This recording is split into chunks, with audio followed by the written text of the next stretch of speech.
Hey friends, welcome to the Fierce Calling podcast, where I am talking with guests who are taking action where their passion, compassion, and conviction intersect and are using their God-given gifts to impact the world for Christ. You are listening to episode 212.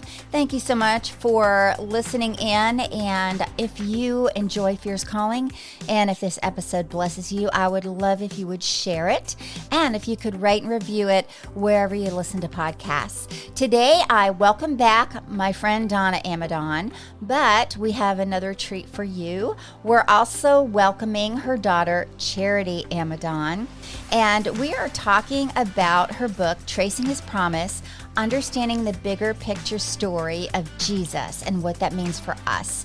Because friends, we are winding down the summer, and before we know it, we are going to be in the Advent season. And we're talking about that today. But you know, there are times where people might feel intimidated by the Old Testament. Have you ever felt that way or get a little lost or confused about how does this all connect? Well, in this book and what our conversation is about today is how it all connects and how we can see Jesus revealed throughout the Old Testament. We're going to talk about some amazing ways that you can share this with your friends and groups and how you can make Christmas ornaments that will help your family to understand this and to celebrate it each year. So I know what Donna and Charity will share is going to encourage, inspire, and challenge you. So listen in while I have a chat with Donna and Charity Amidon. Welcome back to the show. Today, I'm excited to have a return guest, which this is Donna's, I think, third time on the show, and I'm excited to have her back, Donna Amidon, and she is an author, a speaker, a Bible teacher, and just amazing author. And we're going to talk about one of her books today, and we also have an amazing other guest with us, Charity Amidon, and she is Donna's daughter. So we are so excited and blessed to have both of them here together because there's a special connection that they're going to share about this book. And the book I have behind me here is amazing. It's called Tracing His Promise, Understanding the Bigger Story of Jesus and What That Means for Us. And we're going to be talking about this, among other things. So I'm excited to get started. Welcome to the show. It's great to have you both.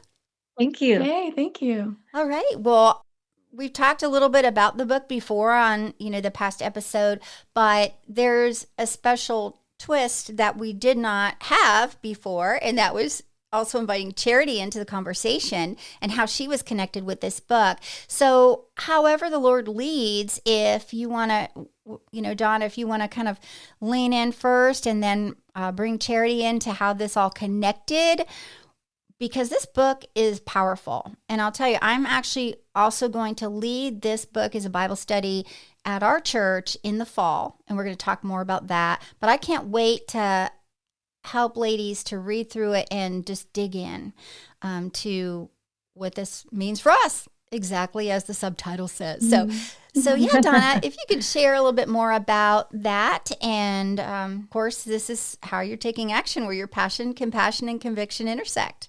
Oh, and also I wanted to also mention too that Charity is an amazing artist and illustrator. So that gives you a little hint about what we're going to talk about. So go ahead, Donna. Sorry, I didn't mean to interrupt you. Sure. Well, it's just funny how God orchestrates things and how he sees the whole picture of your life and mine. And we get so kind of trapped in one day at a time, but he just has a bigger plan all the time. And we really saw this happen with how this book kind of blossomed. And it really started about 8 years ago. I was leading a Bible study at a church, and it was fall, about this time of year, and I'm praying, God, what do I teach these precious ladies? And I had picked out a book that I kind of liked, but was a little hesitant and just didn't have that feeling in my spirit like this was the book. And then one morning, Charity, my daughter, and I, who's here with me, she was about 10 years old at the time, and we were talking at the kitchen island. Do you remember that? Yeah. And I said, Charity, I said, do you think that you want to do the Jesse tree study when you are a grown up? And do you remember your response? It was a yes. It was a yes. Her little eyes lit up, and she was so excited. And to give you a little backstory, Jesse tree, if you're not familiar with it, is this Advent tradition where you put ornaments on the tree every day of December. And rather than it be the Grinch or a Santa Claus on the tree, they are ornaments that represent different stories in the Old Testament that tell about the coming Christ. And we had done this with the kids for many years. And when I saw Charity's enthusiasm about doing that when she was older, I thought, wow, this is a gift to our family. And what if, I just started dreaming, what if this could be a gift that we give to so many families at our local church? And so that fall, I just started like typing out a Bible study very, very quickly. And we went through the Old Testament stories of that point to Jesus. And what ended up happening was amazing. I don't know, you might experience this, Doris. Sometimes when you lead Bible studies, people are excited at first, but then the attendance kind of wanes as time goes on. But with this particular study, something completely different happened. They started coming and they came. And within about 3 years, we had 100 ladies go through this particular study. And I just knew it was a gift to the body of Christ. So I started pursuing publication. But the question is, how did charity come into the picture? Yeah, so the seed form of that was when she would kind of just print out the Bible study for to hand out to the ladies that were at the Bible study. And I would just draw like she would like, "Do you want to just draw like a tiny picture of like the 10 commandments or like grapes for Joshua and Caleb?" And I would be like, "Oh yeah." And I was like, how old? Like Oh, 13. very young. So Yeah. I just did like a little something. I would say, Charity, can you draw a sheaf of wheat? Can you draw a little manger? And she Yeah. would just draw this cute little picture. Yeah. And so that was really fun. I really enjoyed doing that and thinking of things to do. So that's how it started, and I never thought that it would, like, go more than that. But yeah, I was able to go to those Bible studies too because at the time I was doing a co-op, so I was, um, at home during the mornings. So, yeah, it was really fun to be a part of it Mhm. and just hear all those rich Old Testament stories at such a young age and just, like, have it ingrained into my mind. And I think that was like a great foundation of where that would take me when she would actually write the book. Yeah, it's amazing to see how the Lord had been preparing all of this way before Yeah. you even had any idea what was going to happen. And that's how it is with him when we trust him and we just surrender our lives and we just say yes to him and we're obedient to whatever his call is and what he leads us into doing. And just it's just so precious that this kind of began, how the word says not to despise the small beginnings and Mhm. so that you were small and this was like a small beginning of where it was going to lead with this bigger picture story, which is really what the book is about, which is Yeah. exciting. And of course, I'm not surprised at all of how the study just continued to grow and grow and grow, because as we were kind of talking a little bit before we started recording, that sometimes the Old Testament can be a little intimidating, or sometimes it's hard for people to read it and really see what kind of connection it is or what really they're supposed to get out of it. But it's God's word and how you tie it together with the prophecy of the coming Messiah and how that all really is knitted together. And it's just fantastic. And so, Charity, when did you really start with your drawing and your artistry? Because I would just want to bring up here this what you did. I won a contest that Donna was running, and you could get, because Charity does pet portraits. She'll probably share a little bit about that. But you could send a picture if you were the winner, and Charity would create a drawing from it. And this is such a likeness of the actual photo. It's beautiful. I love it. And it's going to go in a very more beautiful frame. I'm not going to just keep it out like that forever. But Mhm. it's just such a gift because not everybody has the patience to do all those fine details. So when did that kind of start to kind of birth in you? When did God bring that through? Yeah. Um, I don't even remember when it first started, but from what I've heard, when I was like 2 or 3, was that how old I was? You were 3.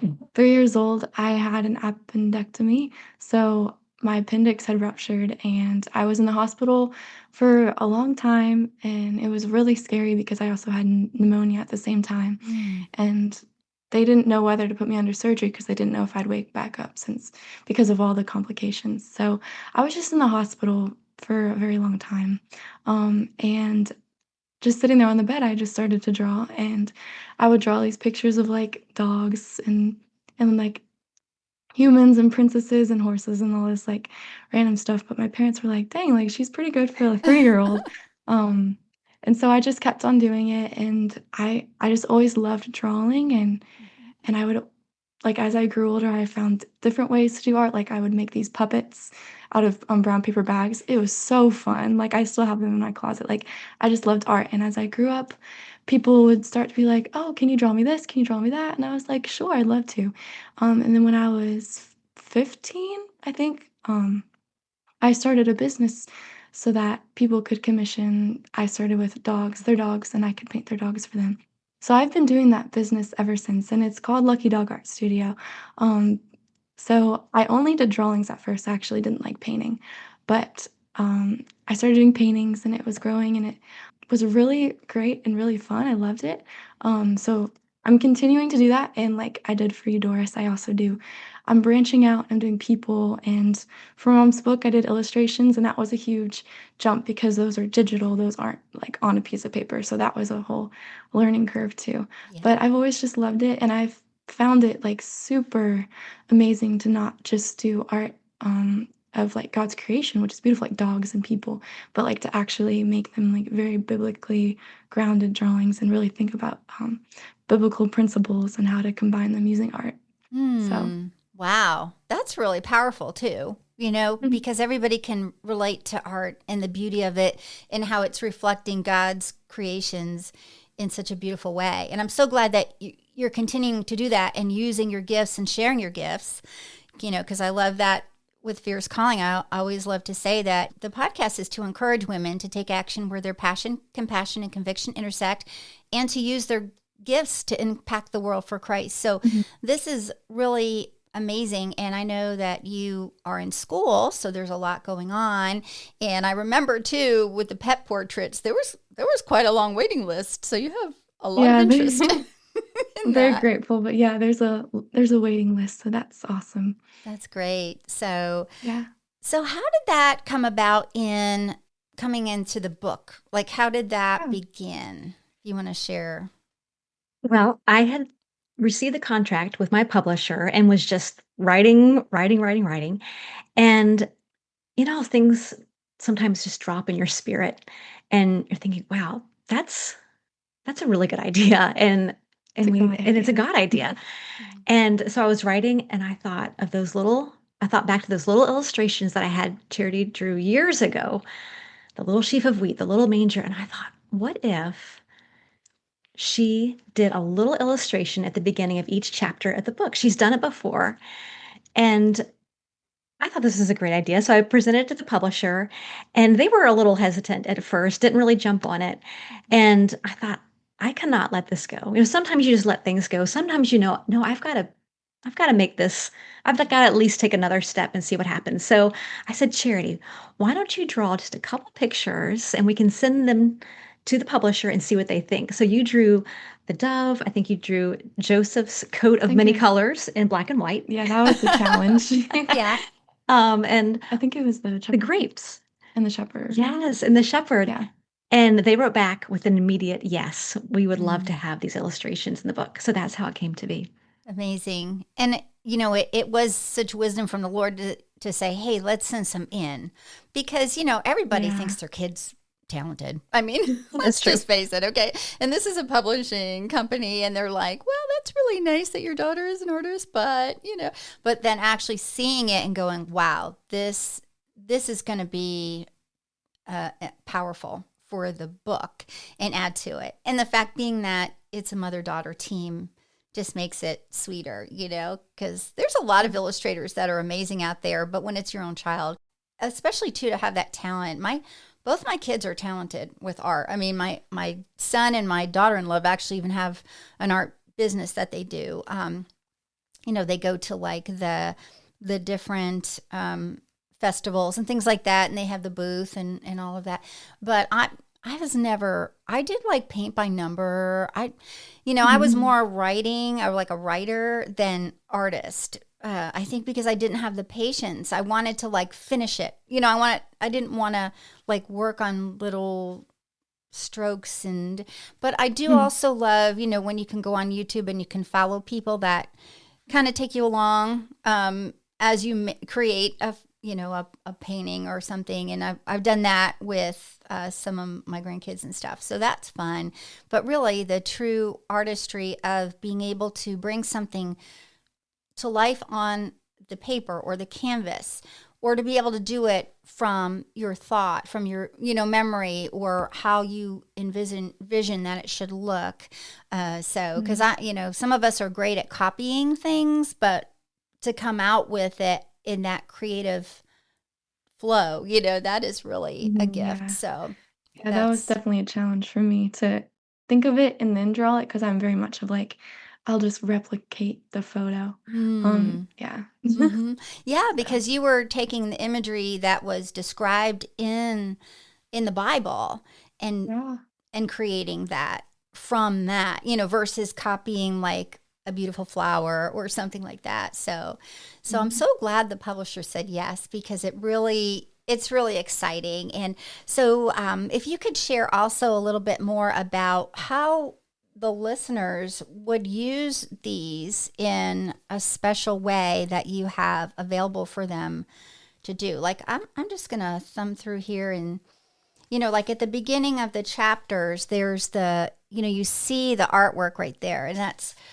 really powerful. And it's a good, hefty book. I mean, it is chock full. I wrote an endorsement for it because it was powerful. And so it's chock full of scripture and truth. So share a little bit about how else that the listener, because sometimes people, I don't know if they really have grown up with Advent in their churches, sometimes, and they might not really connect. How do I bring this into my family? What do I do? So how would you share that? So when they did the Bible study at our home church, it was kind of like make your own ornament for the Advent study. And this book can still go along with the Advent study. It's 25 chapters. So that means like 25 stories, 25 ornaments. So Mm. they would just do like for Jacob's ladder, they would just have like a little ladder made out of sticks or something like that, something cute. So what we thought of to do was use the illustrations that I was able to do and put color to them and make them so that you can print them out yourself and make little ornaments so that you can use it for when you do it with your family. Um, yeah, during the Christmas season. And this is really just another kind of step in the progress of the book because she had done the black and white illustrations. Mm-hmm. And then another thought, I'm like, wow, Charity, if you put color to these, because she'd done all 25. Actually, there's more. There are other illustrations peppered throughout the book. But I thought, Charity, if you just add some color, easier said than done, to these illustrations, we could make a printable download in the back of the book a PDF that people could print off and make their own ornaments out of it. And so Charity was so kind to comply and say that she would be willing to do that. And that took a lot of work Mm. too.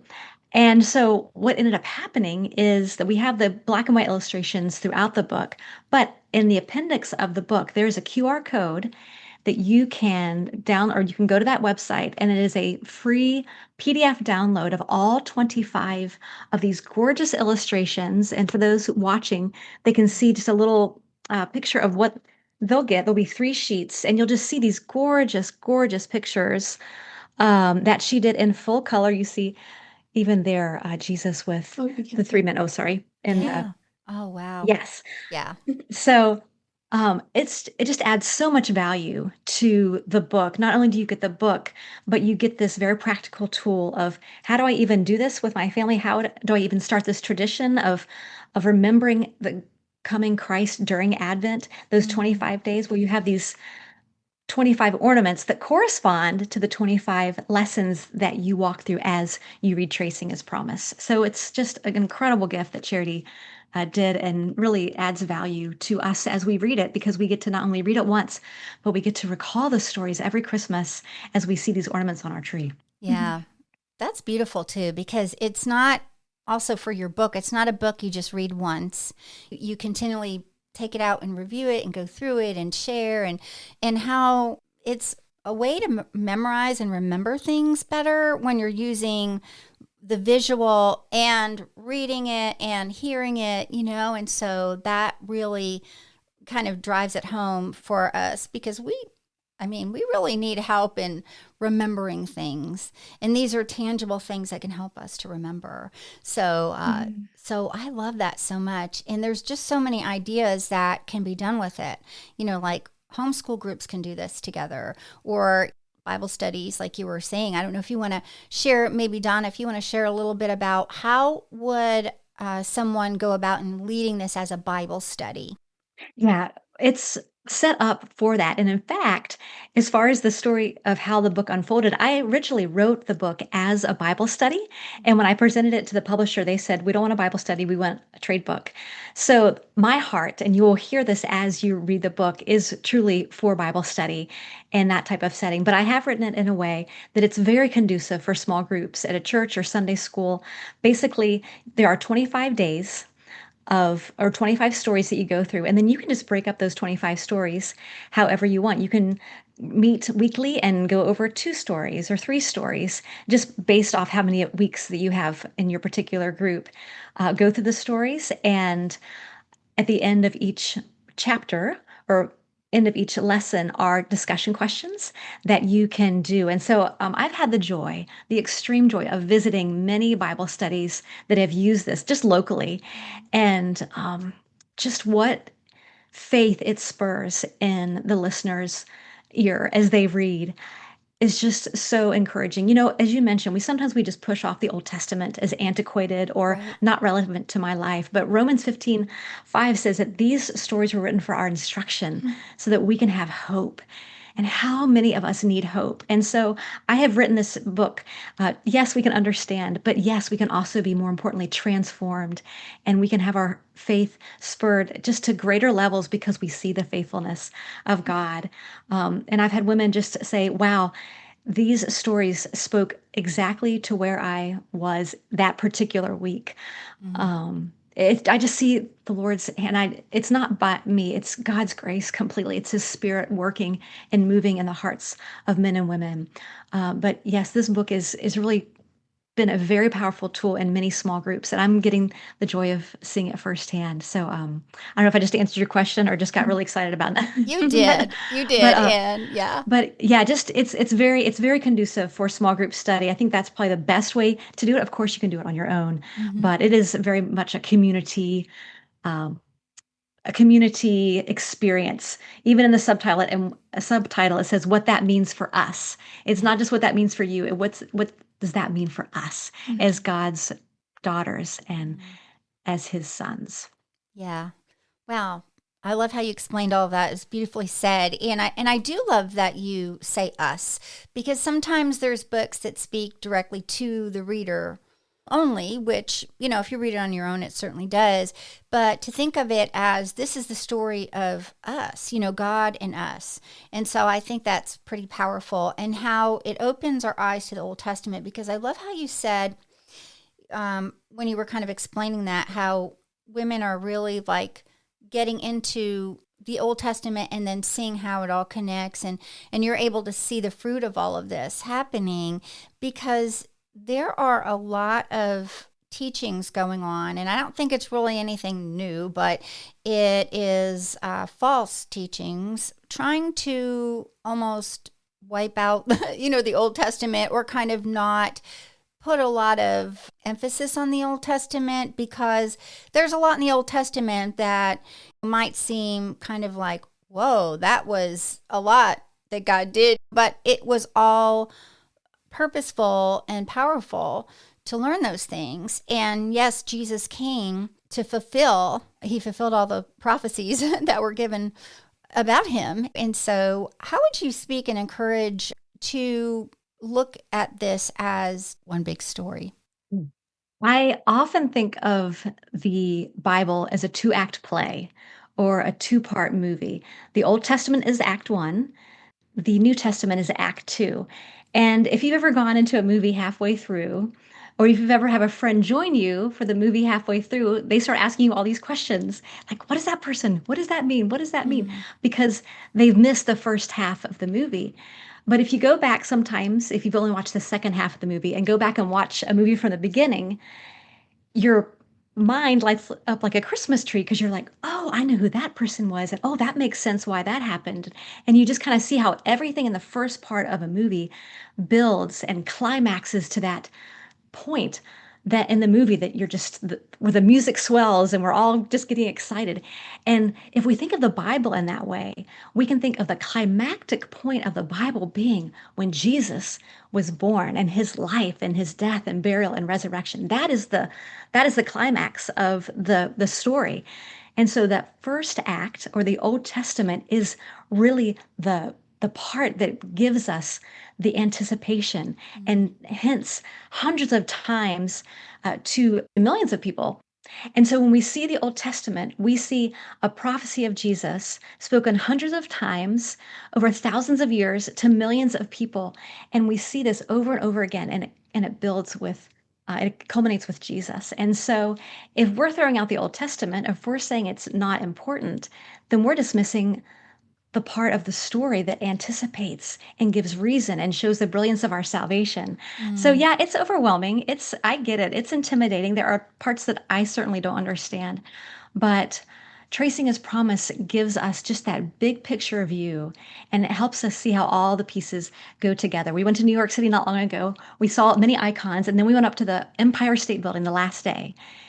And when we did that, it kind of made Manhattan Island make sense. Like there's the Statue of Liberty, there's the 9/11 Museum, because were looking at it from a different vantage point. And I feel like that's what happens in Tracing His Promise. We kind of go up to another level and we see all these stories and we see how they all come together and point to the person of Jesus. Mm. Yeah, I love that. Because, as we said earlier, he didn't come to abolish the law, he came to fulfill it. And he fulfilled Mm. all those prophecies Yes. about him. And that some of the things, because you bring out in the book, some of the things that we may not have noticed. I think in my endorsement, I said something like golden nuggets in plain sight or something like the hidden treasures in plain sight or something because it's right there. But so that's amazing and kind of helping us to go through it because sometimes we just need a little help with, okay, how does this all connect and where does this fit? And throughout the book, you could just feel the excitement of the author and also the illustrator, how this Mm. was just really powerful and how you love to share. But Charity, I was going to ask too, for your generation, because this is an important book for even like students, to go Mhm. through. And it's written in a way that is, very easy to understand and make the connection. So how have you found that as far as speaking from someone from, a younger generation, how this book can impact some of your friends and even those that Yeah. are even younger than you? Cool. Yeah, my mom wrote the book, so it's very conversational and it's easy to read. Lots of stories and very good explanations of really complicated things. And we're actually just this morning we did this Bible study with a group of girls at our church. They're like eighth, ninth, 10th grade, and they just love it. They're just so into it. I love seeing their faces when things click. Like you can just hear it. They're like, oh, like, whoa, like I didn't even realize that. And I think those are the moments where it's just like, oh, this is so incredible and this is so rich. And one thing that my mom always says that I love when she tells the girls is that take these principles and the things that you're learning in this awe-inspiring experience that you feel when you learn about the scriptures and how everything connects into your worship. And so, since we all go to the same church, we can worship together and we're all worshiping together.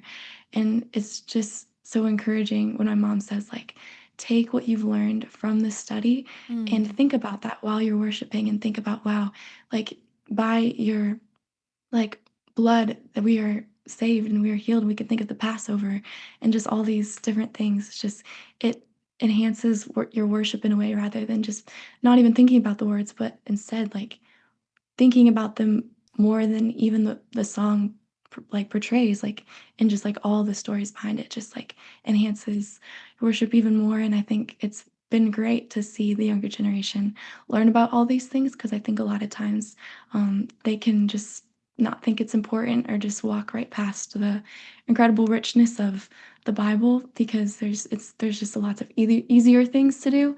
But I'm just so glad that we're able to do it with those girls because it's been such a great thing. Yeah, that's really precious too that you're doing that with younger girls, and I hope some of the listeners might lead. They might volunteer in youth, they might lead groups, and that's really for boys or girls. It doesn't have to be just Yeah. girls, but it's just powerful to be able to because God entrusted us with His Word, and so that the younger generations can see that they're also entrusted with His Word and His truth, and how they can also share it.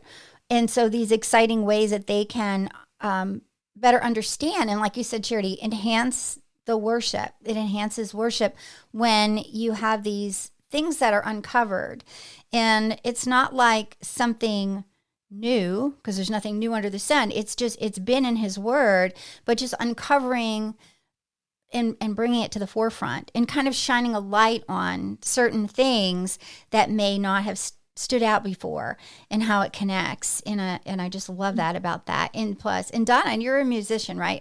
Is your whole family musical or? I love singing. Yeah. Yeah, we have a lot of music going on in the house for sure. Yeah. Yeah, that's precious too. I love that. So, what are the plans coming up for the book, or what is there anything in the future that you're thinking about doing differently, or what are some plans that you have coming up? That's a great question. Something that just happened that I'd love to mention is the book is also out on audiobook.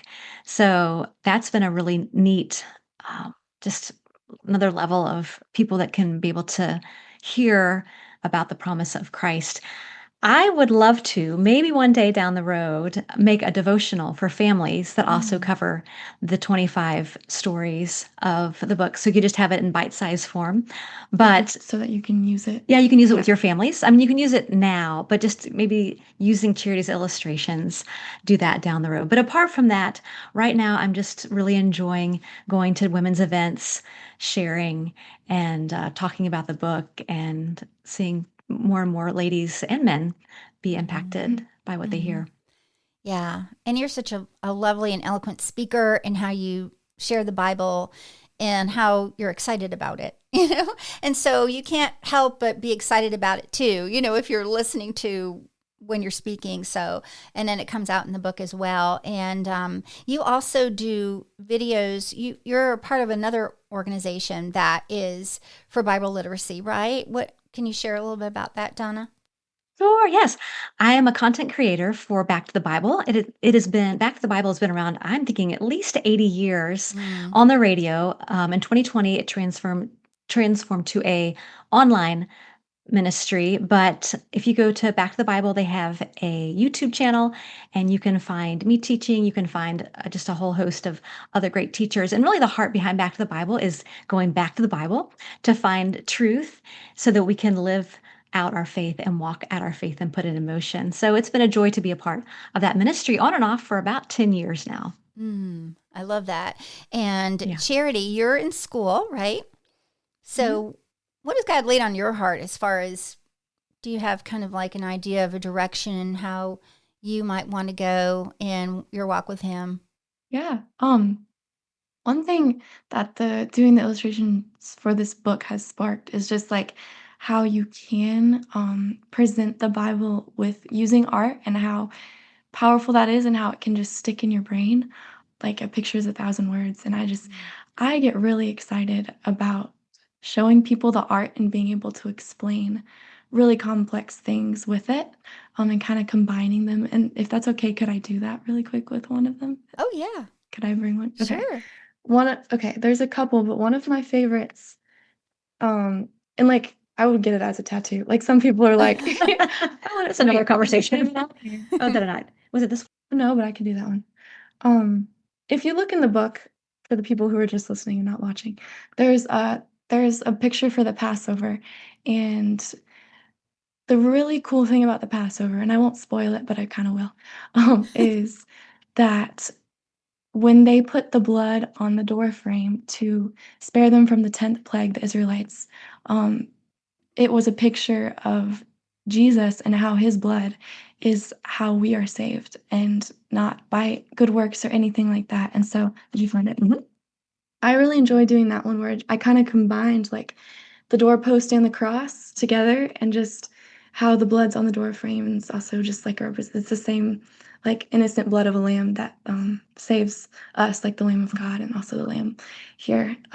Yeah, so doing things like that is very exciting for me too. And I'm trying to think of more cool ways that you can put the truths of scripture into art, and it's truly not to boost me up at all. It's truly just to have people understand who God is and get excited about it and be able to remember it because the Lord, I mean, He gave me this talent that's not of my own abilities, and I just want to honor Him fully in that. And so I think explaining the truths of the Bible through art is something that I love to do and hope to continue to be able to do. Yeah. And what makes me so excited is people will read a chapter of the book and they'll forget most of it by the next day. But when they all look at that picture, pictures can just stay with you. And to have each chapter with a picture that really captures the heart of that chapter is such an incredible gift. So thank you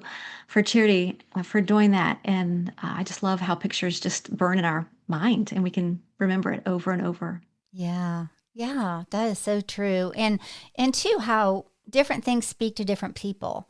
Like you were talking about the audiobook version. Maybe that's something that people, when they're hearing it, it's easier for them to grasp or understand. Or when they're seeing it visually in these pictures and then reading it themselves or having someone else read it to them. So there's so many different ways that people learn and experience what God wants us to learn and know and grow, and just a beautiful tool for discipleship too, and especially for the writing and also for the drawing and the art, because it's an open door to conversation. You can have some of these illustrations on, you probably thought of this already, but have them on t-shirts or something to where people can say, wow, that's really cool. What is that about? Tell me about that.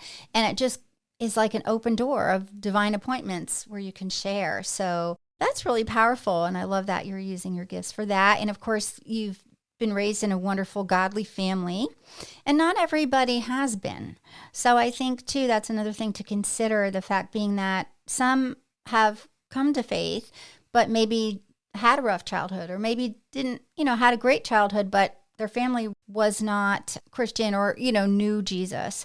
And now there's like a whole new world opening up to people who are hearing about him, maybe hearing the word for the first time, or when you have a language barrier, because you don't have to speak the same language as someone, but someone can look at a picture, a piece of art, and they can understand what the message is from it. So I think that's another powerful thing, because it can be international, with the art part of it too.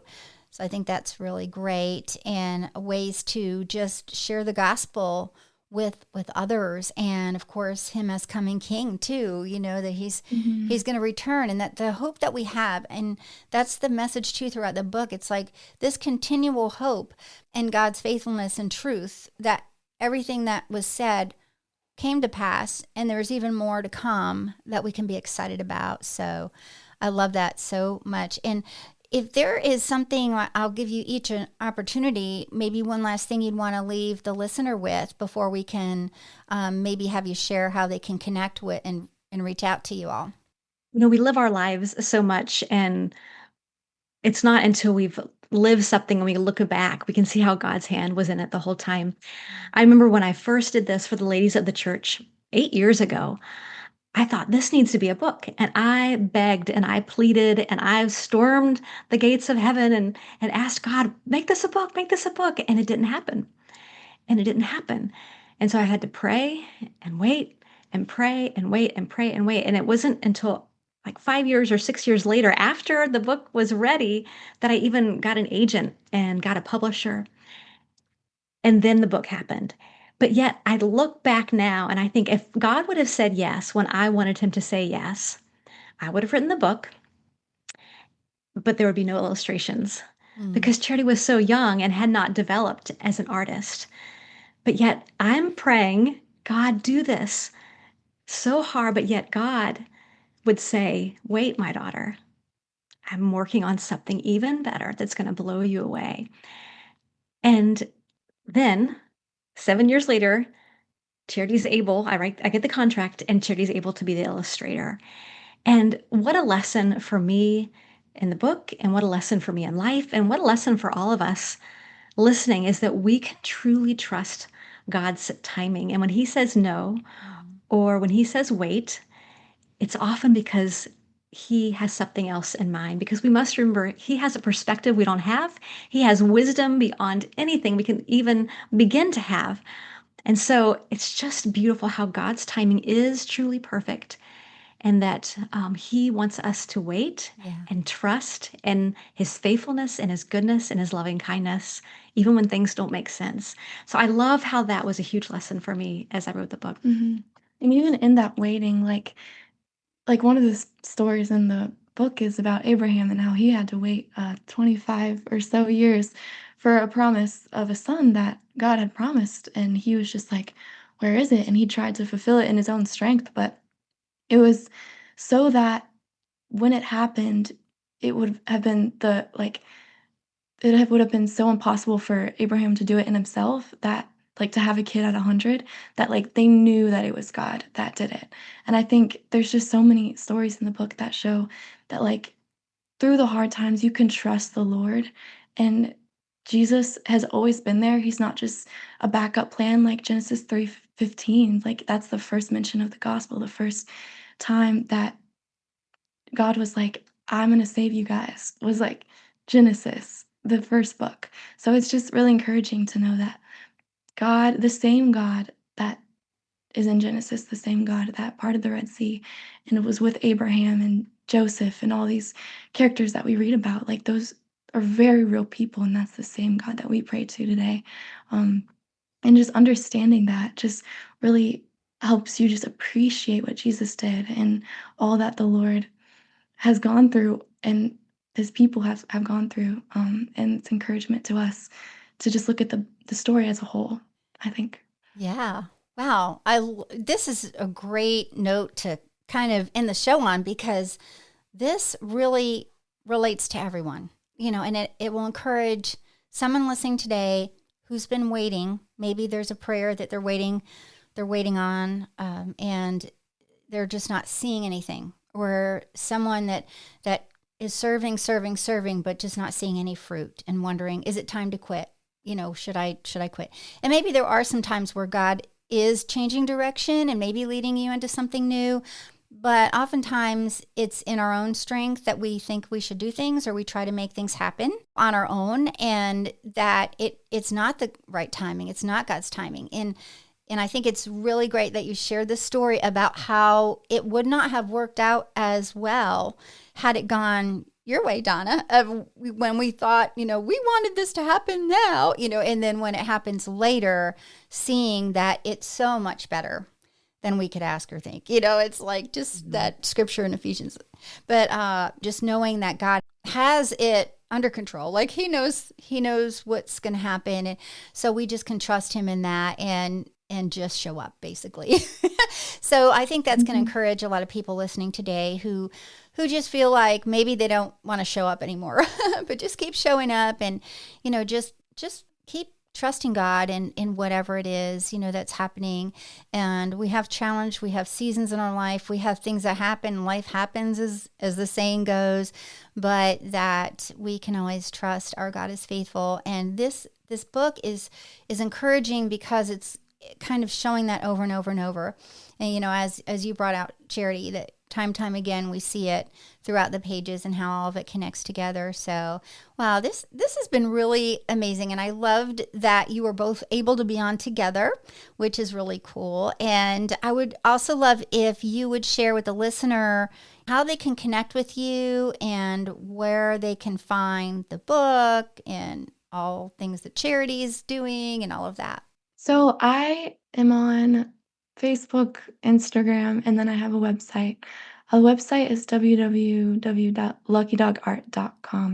And then Facebook is the same Lucky Dog Art. On Instagram, it's Amidon Art. So that's Amidon Art. And you'll find me, hopefully. And if you message me, I will write you back. I'm not that like popular, so I'll write you back. And I would love to do really anything for you that you would like to get commissioned as a drawing or a painting or just an idea. I'd love to hear from you on that. Yeah.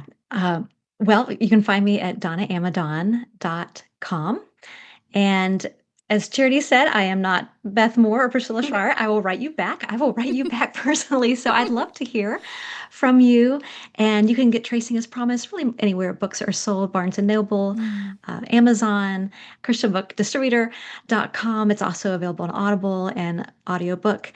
So I think it's at a really low price right now. So it's a great gift. It's a great Bible study tool. So I encourage your listeners to check it out, check out the reviews, see if it's something that they would enjoy.